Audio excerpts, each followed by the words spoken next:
Welcome to the English with Kirsty podcast from www.englishwithkirsty.com. Here I'll be sharing with you tips, information and other learning resources so that you can improve your business English.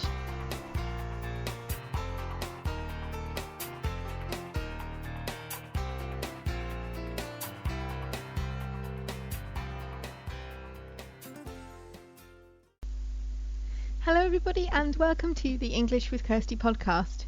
And this week we're going to talk about personal learning networks, why you need one and how you can interact with the people in your network. So first of all, what is a personal learning network? Well, it's basically a network of people who can help you to learn in its most simple form.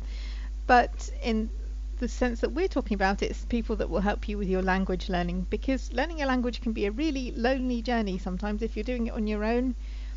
You can lack motivation sometimes, or you can lack ideas, and having people around you who can help you out or give you some encouragement on days when things aren't going so well, it's really good if you have these people around you, because they can support you and also you can support them. So in helping one another, you both benefit. And the idea of having a network is that everybody has busy lives, they don't all have the same time available.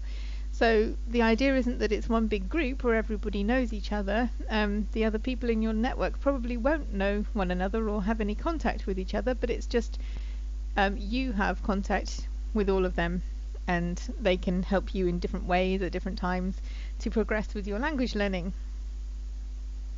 So often it happens online, particularly with languages, because people are in different places. Perhaps you're speaking to people in England if you're learning English, or in other English-speaking countries. But it can be face-to-face as well. If you can meet up with someone from your network and have a coffee with them and talk to them, then face-to-face meetings are also good.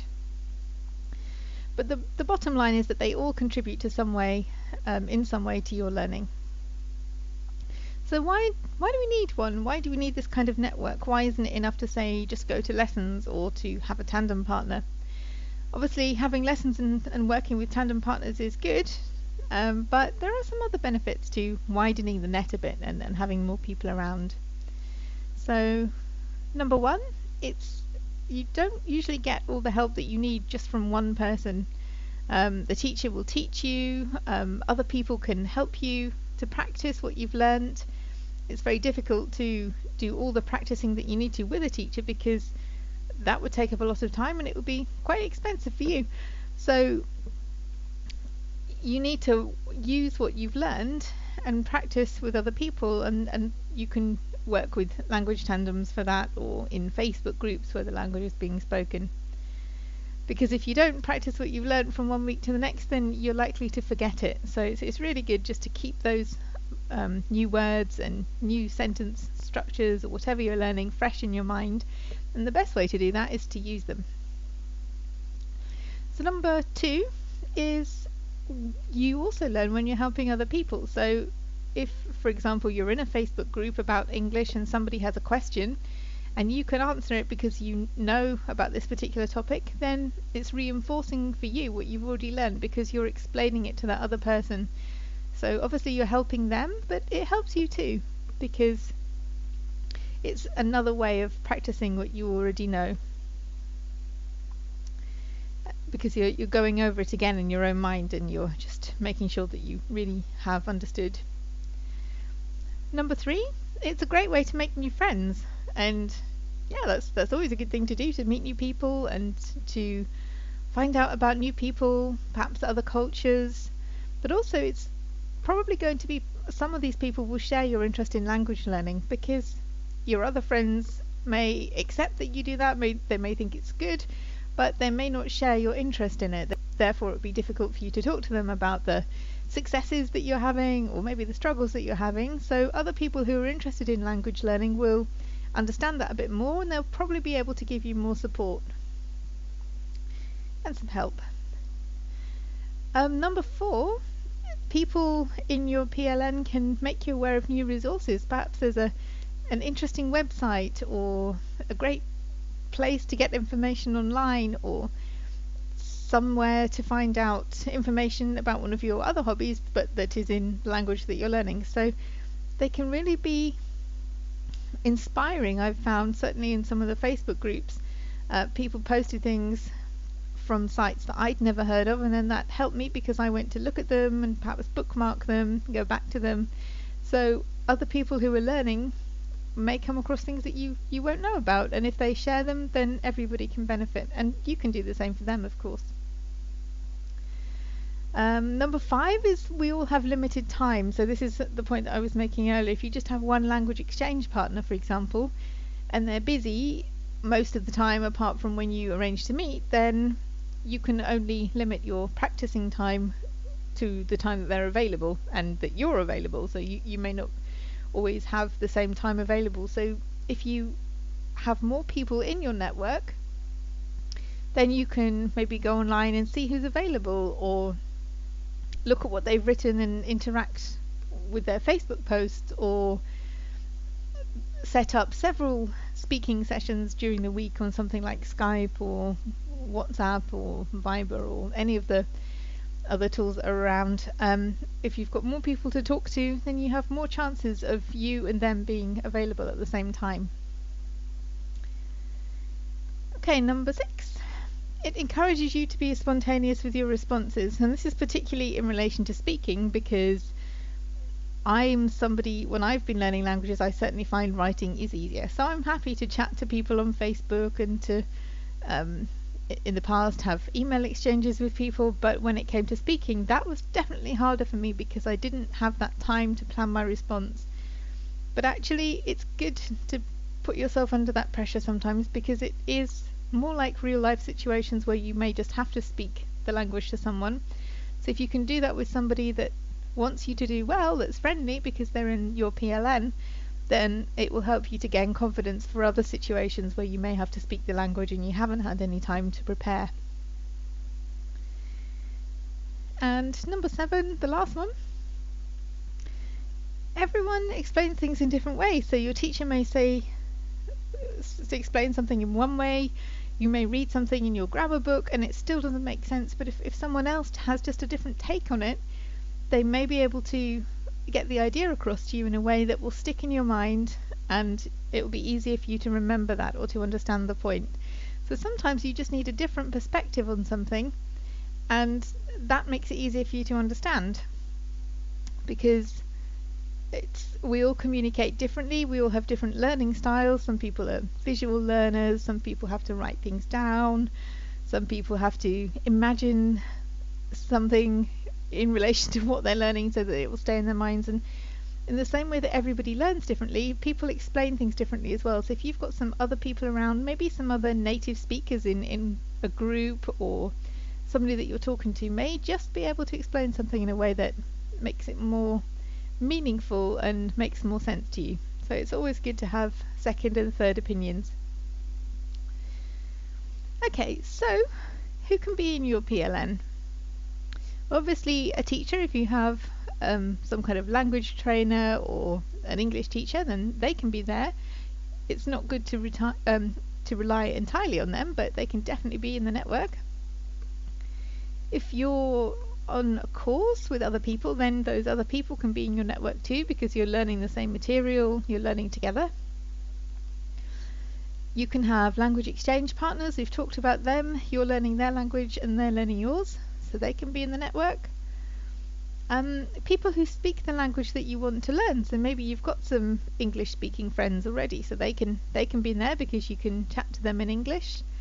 Or also you may find, if you have a hobby or an interest and you find an interest group on that, or a group of people that talk about that topic on Twitter or something like that, then they can be there too, because they're not specifically helping you to learn the language, but through interacting with them and talking about your favorite topic, you will by default improve your language skills, because you're using that as a way to communicate with them.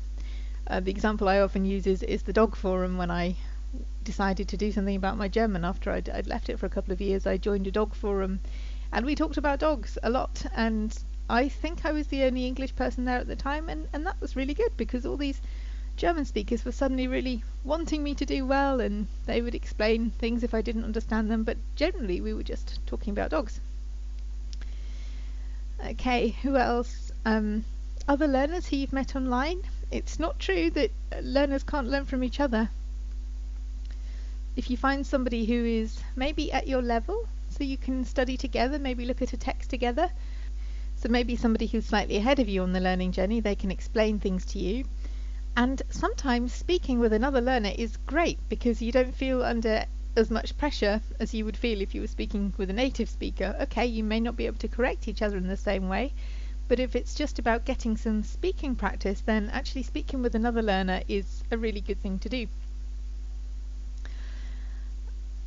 Who else? So people who produce podcasts or blogs, or who have YouTube channels, or who create content in some way. Not everybody is going to be really communicative, and particularly people with massive followings, perhaps they won't respond, but a lot of people are looking for interaction when they put content out online. So bloggers and podcasters, people like that, they do want interaction with the people that are listening to their podcasts or reading their blogs. So if you're enjoying something, then there's nothing to stop you commenting. And so those people may not be as active a part of your PLN as others, but they can still contribute in some ways if they are willing to have that interaction.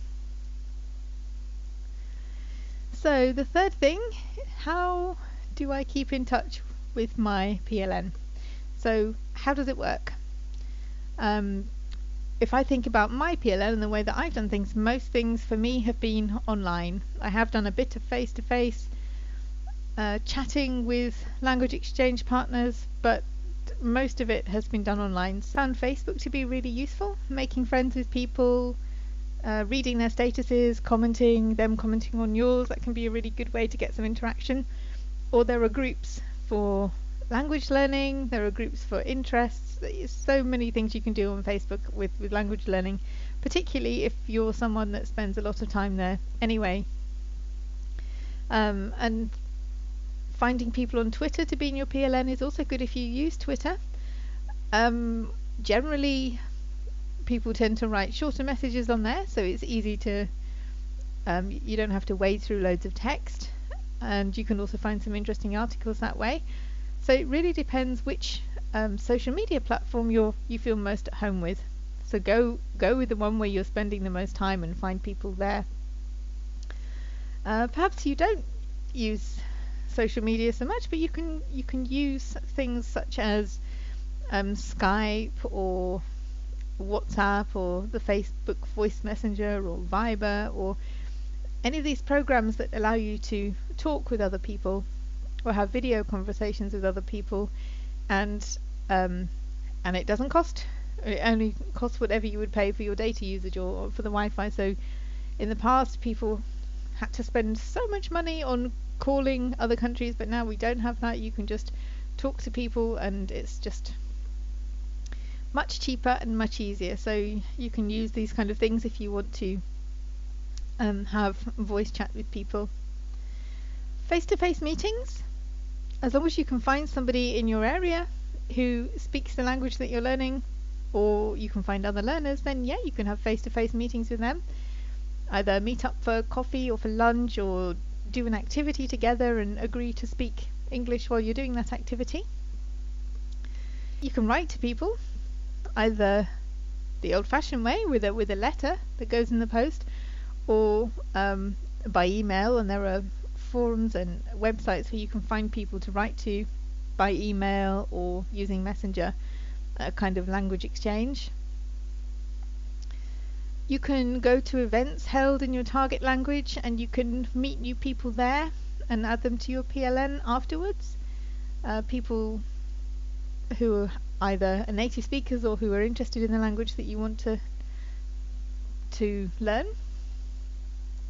And then, as I said before, by following and interacting by following blogs, commenting on them, commenting on podcasts, that kind of thing, so other people who are producing social media content. So I would love to know about your experiences. How have you built your PLN? How is it working for you? Have you got any more tips that we can add to the list here? You can either send me a message on the show notes page, which is www.englishwithkirsty.com/podcast podcast/episode 12. Or you can post a comment on there as well publicly. So there's a form to email me, and there's a place where you can write comments publicly as well if you've got any other tips to add. And also this subject, so the whole idea of a PLN is going to be the focus or the lead article in my newsletter this month. And if you are interested in the newsletter, it comes out once a month and it's got articles, there's usually a quiz, there's other resources from elsewhere on the net, so not from me but from other people who are producing information about learning English, other blog articles, anything that I think would be useful for people who are learning English. So if you'd like to receive the newsletter as well, it comes out once a month, usually at the beginning of the month, and you can sign up for it on the show notes page. The link for the show notes page is www.englishwithkirsty.com/podcast/episode 12. I look forward to hearing about your personal learning networks, and I'll be back again next week.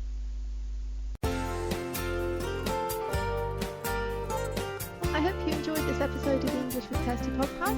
If you have any questions or comments, my email address is kirsty@englishwithkirsty.com, or you can go to www.englishwithkirsty.com/podcast, where you'll find information about the individual episodes.